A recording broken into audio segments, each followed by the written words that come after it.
Praise the Lord. Christ centered ఫ్యామిలీలోకి మరొకసారి మిమ్మల్ని ప్రేమపూర్వకంగా ఆహ్వానిస్తున్నాను. ఈరోజు విజయవంతమైన వివాహానికి, దాంపత్య జీవితానికి రూల్ నెంబర్ 17, 17వ బంగారు సూత్రాన్ని మనం చూడబోతున్నాం. గోల్డెన్ రూల్స్ చూస్తున్నాం కదా. ఈరోజు 17వది.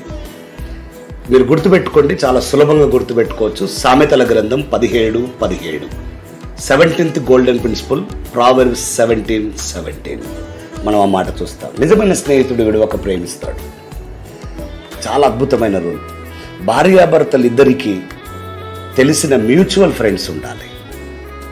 ఇద్దరికీ తెలిసి ఉండాలి, పరస్పరం ఇద్దరికీ తెలిసి ఉండాలి. ఆ ఫ్రెండ్స్, భర్త ఫ్రెండ్స్ భార్యకు తెలిసి ఉండాలి, భార్య ఫ్రెండ్స్ భర్తకు తెలిసి ఉండాలి.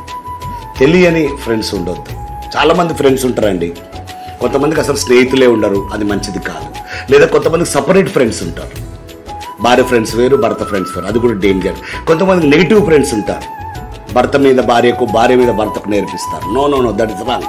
లేదా కొంతమందికి అపోజిట్ సెక్స్ మీన్స్ భార్యకు పురుషుల స్నేహం, భర్తకు స్త్రీల స్నేహం, అది కూడా ఎంత మాత్రం మంచిది కాదు. లేదా ఎక్కువ మంది స్నేహితులు ఉంటారు కొంతమందికి, అది అస్సలే మంచిది కాదు.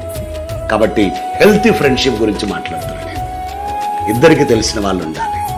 వాళ్ళు వీలైతే మిమ్మల్ని గైడ్ చేయాలి, మీకు మంచి మార్గంలో నడిపించాలి. స్నేహితులు ఉండాలి, స్నేహితులు ఉండకపోతే కరెక్ట్ కాదు. కానీ ఆ స్నేహితులు ఇద్దరికి తెలిసిన వాళ్ళై ఉండి మిమ్మల్ని లీడ్ చేసి గైడ్ చేసే వాళ్ళు ఉంటే, ఆత్మీయంగా వాళ్ళు మీకంటే ఇంకెక్కువగా ఎదిగి ఉంటే చాలా అద్భుతంగా ఉంటుంది. అలాంటి ఫ్రెండ్స్ మీకున్నారా? అలాంటి వాళ్ళతో మీరు ఫ్రెండ్షిప్ చేయండి. అందరితో ఫ్రెండ్షిప్ చేస్తే మీ వైవాహిక జీవితంలో ఇబ్బందులు ఎదురవుతాయి. చాలా కుటుంబాల్లో మేము కౌన్సిలింగ్ చేస్తున్నప్పుడు ఫ్రెండ్స్ ఒక కారణం. భార్య మీద ఈ పురుషునికి ఇంకొకటి నేర్పిస్తాడు, లేకపోతే భర్త మీద నేర్పిస్తారు.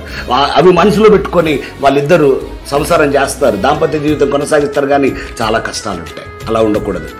కాబట్టి మ్యూచువల్ ఫ్రెండ్స్ కనీసం ఒక 4-5 ఉంటే సరిపోద్ది. అలాంటి మంచి ఫ్రెండ్షిప్ కలిగి మీరు ఉండండి. God bless you. దేవుడు దీవించును గాక.